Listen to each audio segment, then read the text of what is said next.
So Ultimate Spider-Man... Oh, for God's sakes, man. No. I swear to God, every single time someone tries to phone me whilst I'm on limited time, man.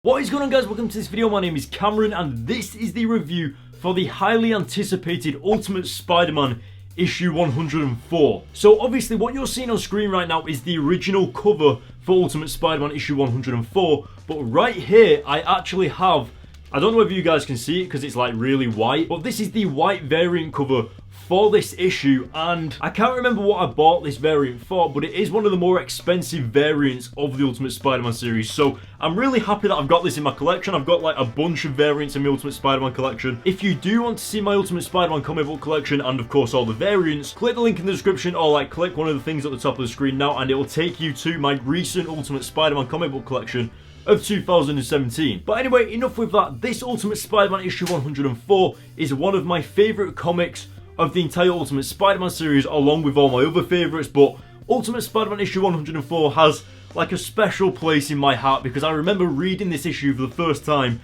and thinking, oh my god. Before we get into that, what happened in the previous issue? Well, we saw Kitty Pryde freaking out about Peter Parker and the realization that her boyfriend could be in trouble, and the fact that she freaked out at the rest of the X-Men was phenomenal. I absolutely loved it. I thought that it was a really sort of emergency moment, and I really liked how Kitty Pryde put that across to the rest of the X-Men, basically shouting at them to get in the plane. It was awesome. But if you remember, they never actually made an appearance in the comic after that, so they are technically still on the way and still don't really know what's going on. It was also revealed that Richard Parker wasn't the real Richard Parker, and in fact he was a clone of Peter Parker, because if you remember, when Sue Storm took that blood test, it actually came up with Peter Parker's name, meaning sadly Richard Parker is a clone of Peter Parker that has been turned into Richard Parker, if that makes sense. And so issue 104, which we're about to review, is going to take that even further and sort of go through the motions of revealing that to Richard Parker. But of course, one of my favourite moments of the issue was when Peter Parker was deciding whether he wanted to one-punch kill Dr. Octopus there and then, and I absolutely loved it.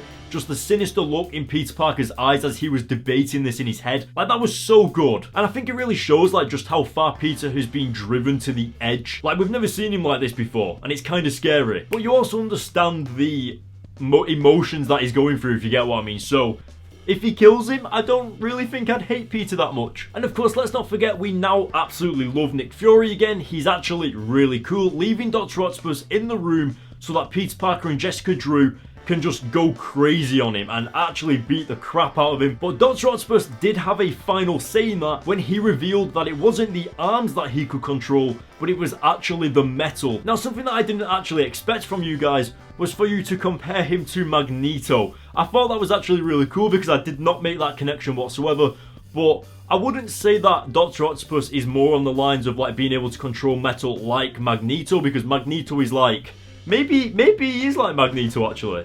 Either way, it was actually an incredible reveal because obviously Dr. Octopus is a regular character in the Ultimate Spider-Man comics. We've seen him quite a few times, and it's actually pretty awesome of him to be able to keep this secret all this time and still reveal something about himself 103 issues later. Props to Brian Michael Bendis for writing that in there. I thought it was really good. But anyway, it's time to get into this issue, guys. Remember, hit the like button before we get into this comic because you guys are going to absolutely love it.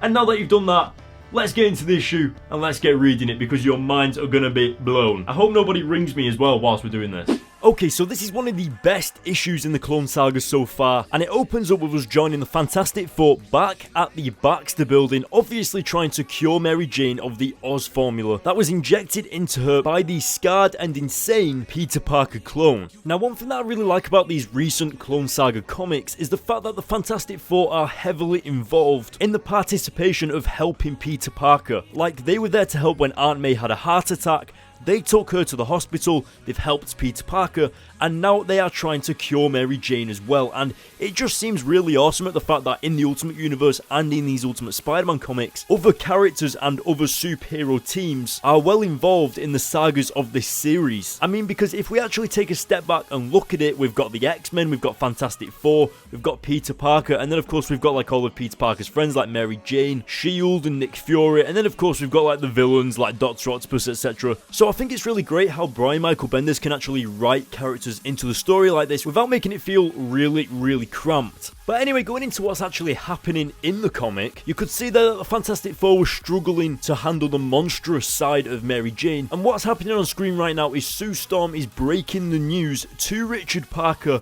that he's indeed a clone of Peter Parker, and he's just being adjusted to make himself think that he's Richard Parker. So yeah, it's pretty messed up, but I do really love the reaction from Richard Parker, because he's literally being told that his entire life is a lie, like he isn't really a real person. Could you imagine that? That must be awful. But something you've probably noticed as we're getting throughout the comic is that we are actually jumping to different situations all happening simultaneously with different characters. So we had that moment with Mary Jane and the Fantastic Four and them trying to sort of cure her, but we also had Sue Storm actually trying to break the news to Richard Parker that he was actually a clone.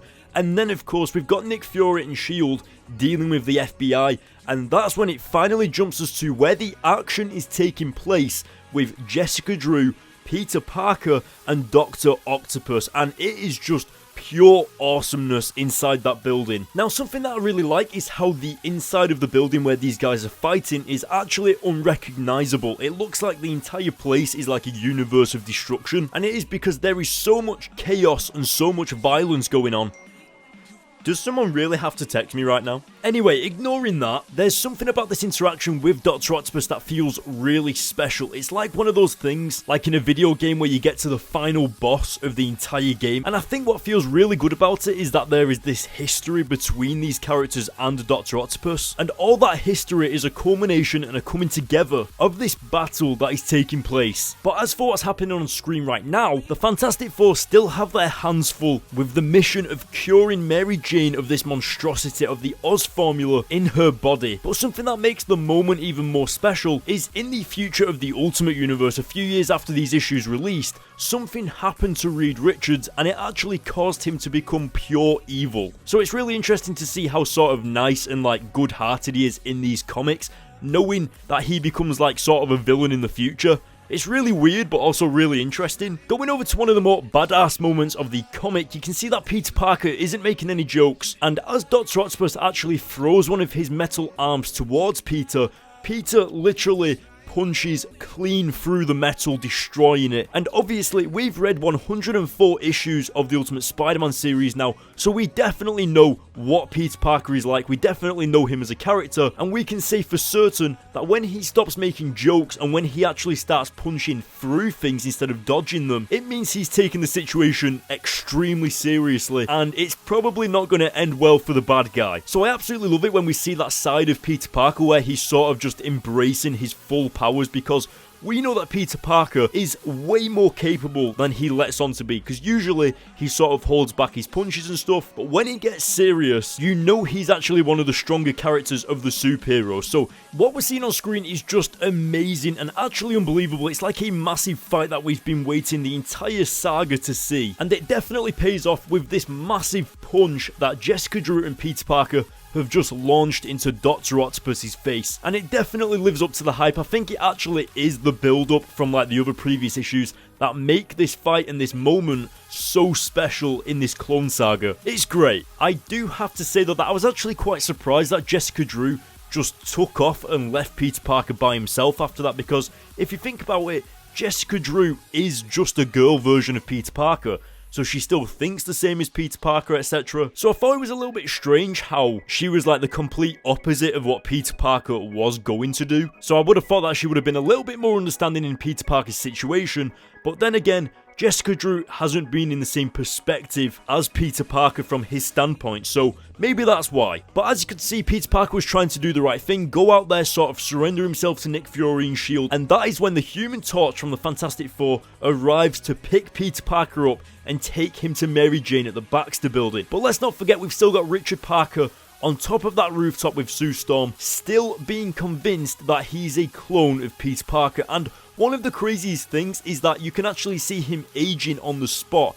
And I think it's because he's come to that realization that he actually is a clone. So I think that's sort of like destroying his molecular structure and his aging and everything like that. And that's why he's sort of like instantly dying. But I think the comic does it really well. How even though he's not supposed to be a real character, it's still extremely emotional. And just sort of his last words, asking Sue Storm to be there for Peter Parker as a friend, really hits you in the feels. But now, anyway, moving on to the final few pages of this awesome issue, we've actually got Mary Jane finally looking like she's going to be okay. And it seems like Peter Parker is the calming factor in the situation that sort of stops her from turning into a monster, or at least keeping her calm anyway. But I think something to keep an eye on and something that's very noticeable is the fact that Mary Jane is going to be like, kind of scarred for life from this experience. Like, the love of her life, Peter Parker, was literally cloned multiple times. One with 6 arms, one who's a girl. And of course, the main one that actually kidnapped her was the clone of Peter Parker with the scarred face. Like, that has got to haunt her for the rest of her life, or at least for a long time anyway.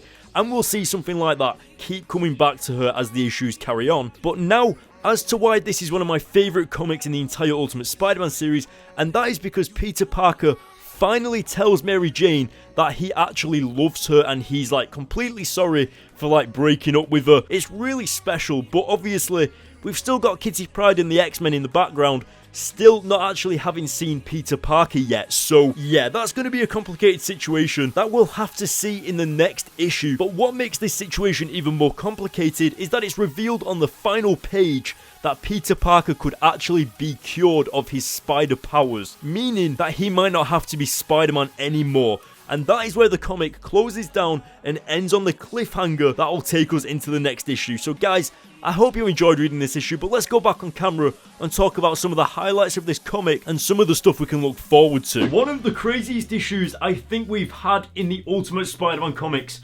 like in terms of getting that final like boss fight out of the way with Dr. Octopus. Unbelievable. I actually really liked it. The comic was extremely entertaining, and as I already said in the review, it felt like that Dr. Octopus boss fight was like when you was going up against like a final boss in a video game, and this like Clone Saga was built up to that. It was just badass. Like that like double punch from Jessica Drew and Peter Parker finally taking down Dr. Octopus was worth the wait. It was great. I especially liked it how it was more of a serious situation, but also the background of the environment that was going on around them. You could see that Dr. Octopus had full control of the entire room in there, and it literally looked like a wasteland or some kind of destruction zone or something. It was awesome, and the fact that Peter Parker was punching through things when it actually came serious, when he realised that he had to shut this fight down, and he basically had just had enough of Dr. Octopus talking at that point. It was awesome. But one thing I didn't talk about in the review was how Dr. Octopus actually liked being called Dr. Octopus, because he lets on that he hates that name, but obviously now that it's known that he can control metal, he actually liked using the metal arms that gave him the persona of being Dr. Octopus, and I thought that was awesome,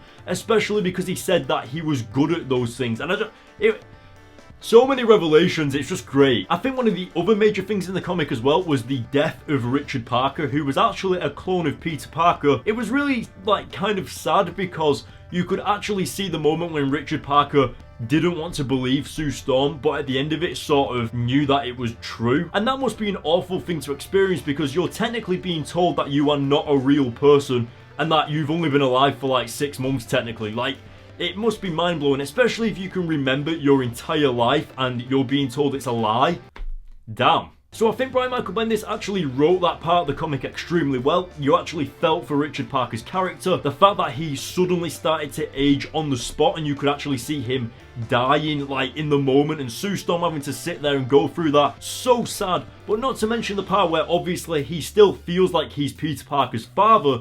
So him asking Sue Storm to be there for Peter and to be his friend and everything, like, just right in the feels. It was really, really good. And that, of course, brings me over to the Fantastic Four being there for Peter Parker pretty much the entire Clone Saga. Obviously, Johnny Storm as well. He was like one of the main things because he went to school with Peter Parker and Mary Jane like 50 issues ago or something like that. So it was really interesting to see the Fantastic Four have such a big hand in the Clone Saga, especially with them helping Mary Jane. I mean, I thought it was so funny when Ben Grimm, or like The Thing, was so surprised when Mary Jane turned into this giant monster, as if he couldn't believe his eyes at what he was seeing. It was crazy. And Reed Richards does actually become an evil genius in the future of the Ultimate Universe. It doesn't happen in the Ultimate Spider-Man comics, but in the future of the Ultimate Universe, something happens that actually turns Reed Richards evil. And I think it's something to do with Sue Storm dying or something like that. I can't remember. So to see Reed Richards being kind-hearted, it's really interesting because nowadays, like in the present day of today,